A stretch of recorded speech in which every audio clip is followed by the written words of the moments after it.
అందుకనే వాళ్ళ జగన్మోహన్ రెడ్డి గారు సక్సెస్ అవుతున్నాడు. అదే వాళ్ళ నరేంద్ర మోడీ గారు కూడా చూస్తున్నారు. ఎందుకు ఇతను తన పని తను చేసుకుని పోతున్నాడు. ఇప్పుడు చంద్రబాబు గారు ఉన్నారు, ఆయన ఏమన్నాడు ఆ రోజున కర్ణాటక ఎలక్షన్స్ లో ఆయన దూరతాడు, లేకపోతే గుజరాత్ లో ఎలక్షన్స్ జరుగుతుంటే ఎవరెవరికి పంపించాలో చూస్తాడు, లేకపోతే అక్కడ నితీష్ కుమార్ కాంగ్రెస్ ఆర్జేడీ వాళ్ళు పోతుంటే వాళ్ళకి వెనక్కి వీళ్ళతో ఉంటేనే బీజేపీతో ఉంటేనే ఏవో చేస్తుంటాడు. ఇటువంటివన్నీ చేయటం లేదు జగన్మోహన్ రెడ్డి గారు. అందుకని న్యాచురల్ గా ప్రతి వాళ్ళు కూడా లైక్ చేస్తారు. రెండోది, ఇతను కూడా భయపడాల్సిన అవసరం లేదు. ఇవాళ తను చేసినటువంటి సంక్షేమ పథకాలు ఇవాళ ఈ దేశంలో ఎవ్వరూ చేయలే. ఇంకొకటి, ఒక్క పథకం కూడా ఈ రోజు కాగల. వీళ్ళందరూ నిన్నటిదాకా శ్రీలంక అయిపోతుంది, లేకపోతే జనరల్ వెనుజులా అయిపోయింది, అందరికీ సోమర్పతులు చేసేస్తున్నాడు, పెట్టేస్తున్నాడు అన్న బ్యాచ్ అంతా ఇప్పుడు ఏమంటున్నారు, అవన్నీ మేము కంటిన్యూ చేస్తాము అంటున్నారు. ఆ పథకాలన్నీ మేము కంటిన్యూ చేస్తాము, ఆ పథకాలన్నీ మేము ఇస్తాము, అంతకంటే ఎక్కువ ఇస్తాము, అమ్మవందరం నలుగురికి ఇస్తాము, ఇది చెప్పుకుంటున్నారు. అప్పుడు ఇంకా వాళ్ళ క్రెడిబిలిటీ ఏముంది ఇంక ఇక్కడ ఇవాళ రోజున?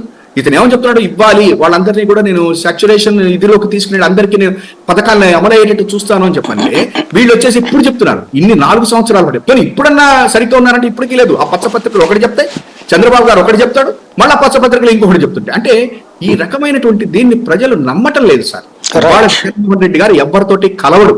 అతను ఇవాళ రోజున ఇప్పుడే నేను ఇంకొక ఛానల్ ఎక్కడో చూస్తున్నా, ఎన్డీఏలో చేరటానికి ఏమన్నా వెళ్తున్నాడా అంటే చంద్రబాబు గారు చేస్తున్నాడు, ఈయన భయపడిపోతాట వెళ్తున్నాడా, లేకపోతే ఏమన్నా ఇప్పుడు ఏమైతే కేసులు ఏమన్నా, అరే మళ్ళా కేసులు అంటున్నారు సార్ ఇప్పుడు కూడా అక్కడ. అరే జగన్మోహన్ రెడ్డి గారి మీద ఒక్క కేసు లేదురా నాయన, అక్కడ విచారణ సంస్థల దగ్గర ఉన్నదంతా మీ నాయకుడేరా, చంద్రబాబు గారి దగ్గర నాయన. ఆ ఇన్కమ్ ట్యాక్స్ కేసు దగ్గర నుంచి ఒక్కసారి ఇంకొకటి చెప్పాలి సార్, అసలు నిజంగా నరేంద్ర మోడీ గారు కానీ ఇక్కడ జగన్మోహన్ రెడ్డి గారు ఎందుకు అంటే ఇది నేను పర్సనల్ గా ఫీల్ అవుతుంది ఏంటంటే, ఎందుకులే రాజకీయాల్లో ప్రతిదీ మనం అన్నట్టుగా పోతున్నారా అనిపిస్తుంది. లేకపోతే నేను చెప్తున్నాను, ఆ ఫ్రాడ్ మన ఇది ఒకటి ఉంది, దానికి గనక ఇచ్చేస్తే మీరు నమ్మరు, 5 నిమిషాలు తేలిపోతాయి కేసులన్నీ కూడా చంద్రబాబుకి. కానీ ఏంటో వీళ్ళు కూడా కొంత అంటే ఫ్రాంక్ గా నాకు అనిపిస్తుంది, వద్దులే చిన్నగా చేద్దాం, ఎందుకు వచ్చింది, పెద్ద నాయకుడు 75 ఏళ్ళ ముసలాడు 52 రోజులకే భయపడిపోయాడు, ఈ కేసులన్నీ ఈ దేశం మొత్తం వస్తే ఎందుకు మనకి అని అంటున్నారేమో అని అనిపించింది సార్ నాకు ఇవాళైతే. ఎందుకంటే ఇవాళ ఆయన మీద కేసులు కనుక పర్ఫెక్ట్ గా కనుక చేస్తే, ఇంకొకటి సార్ ఇప్పుడు చూడండి, ఈయన 17A ఈయనకి వర్తిస్తుంది కానీ హేమంత్ సోరెన్కి వర్తించదా? మరి వాళ్ళ లాయర్లు ఎవరు ఆర్గ్యూ చేయలేదు చూసారా సాయి గారు?